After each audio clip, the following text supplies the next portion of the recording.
Welcome to Gathi S Project.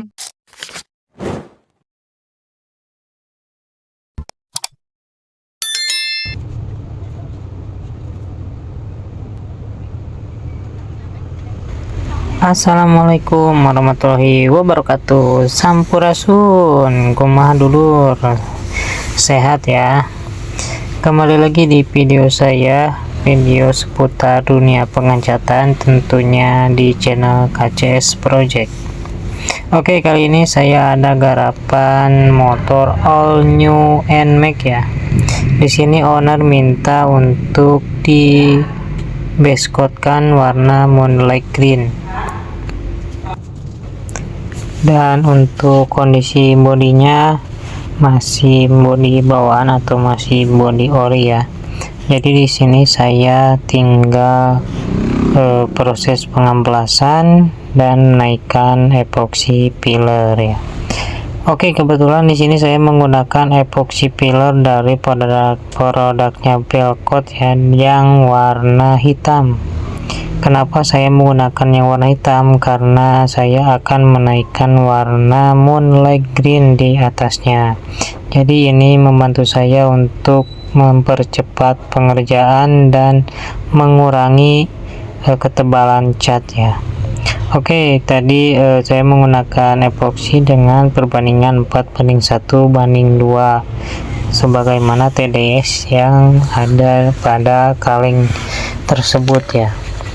Kemarin ada pertanyaan, Bang, kenapa pada saat mixing rasionya enggak diukur pakai timbangan atau gelas takar? Ya, kebetulan saya di sini tidak punya timbangan ya. Biasanya saya hanya mengandalkan isolasi kertas atau feeling saya ya. Karena sepengetahuan saya untuk TDS atau rasio yang dicantumkan pada suatu produk cat tuh dia tuh by volume ya, bukan berat ya. Jadi kalau misalkan di kalengnya tertera 4:1:2 misalkan, berarti itu tuh harusnya by volume ya, bukan berat. Karena kalau misalkan kita pakai timbangan berarti itu harus sesuai beratnya, sedangkan massa suatu cairan tuh beda-beda. Jadi saya belum paham sampai ke sana.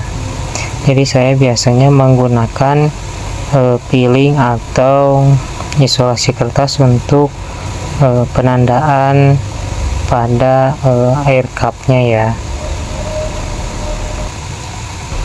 Mungkin teman-teman yang udah biasa menggunakan timbangan untuk mixing rasionya, berarti teman-teman udah paham kalau misalkan masa suatu produk tuh sekian gitu kan. Kalau saya sih belum paham. Emang bisa itu dari mililiter ke gram ya, bisa dikonversikan, cuman mungkin ada rumus tertentu, dan kita juga harus mengetahui massa dari suatu cairannya. Kalau misalkan base coat untuk epoxy berapa masanya gitu kan, untuk hardenernya berapa masanya. Nah, nanti bisa dari yang by volume jadi berat ya hitungannya.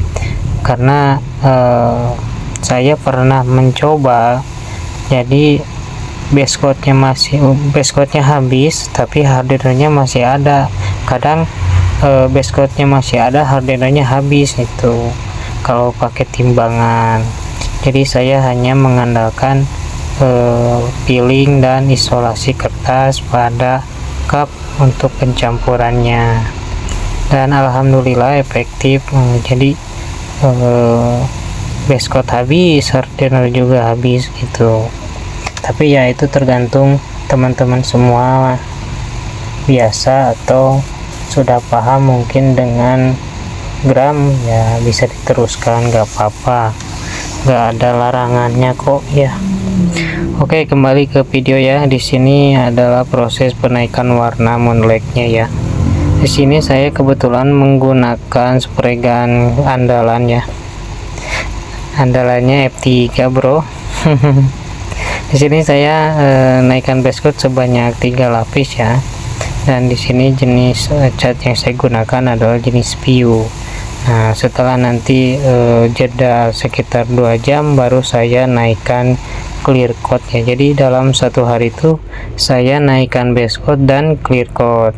Oke, dan ini adalah proses penaikan clear coatnya ya setelah base coat tadi kering. Oke, di sini saya menggunakan clear coat HS ya dari produknya Niken. Di sini saya menggunakan takaran 2:1:30% thinner ya. Jadi agak dikurangin lah thinnernya gitu, karena emang kalau menurutkan TDS kan 2:1:1 ya. Oke, di sini saya menggunakan tekanan angin di 2 bar dan masih menggunakan spray gun Awarita F3 standar dengan nozzle 1.0.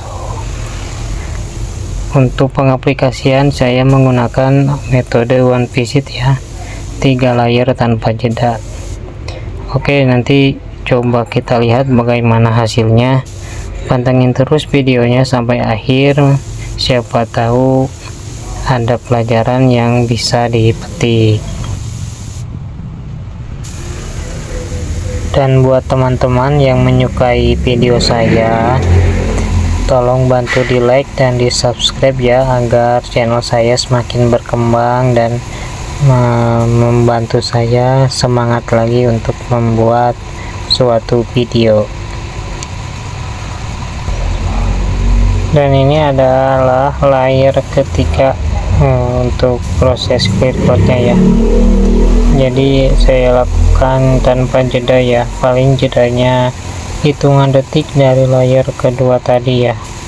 Cuman di sini ya namanya juga kita kerja di pinggir jalan ya, pasti aja ada yang nempel pada saat clear coat ya, atau kotoran lah. Nah, di sini saya coba angkat dulu untuk kotorannya karena mumpung si clear coat masih basah. Nah, saya menggunakan isolasi kertas untuk mengangkatnya ya. Setelah itu saya saurkan lagi untuk clear coatnya. Oke, dan inilah hasil clear coat yang saya lakukan sebanyak 3 lapis tanpa jeda ya. Dan ini setelah penampakan clear coatnya kering ya, paling kurang lebih sekitar 5 jam dari penyepraian tadi ya. Bening, glossy, flat, dan berdaging ya, namanya juga clear HS ya. Kalau clear HS tuh udah pasti bikin cakep lah. Jadi buat teman-teman kalau misalkan pengen hasilnya bagus, pakai yang HS untuk clear coatnya. Dan ini penampakan pada motor yang sudah terpasang ya panel-panelnya ya. Oke, cukup sekian dulu video dari saya, semoga bermanfaat. Sampurasun, salam satu angin dari Bandung Barat. Wassalamualaikum warahmatullahi wabarakatuh.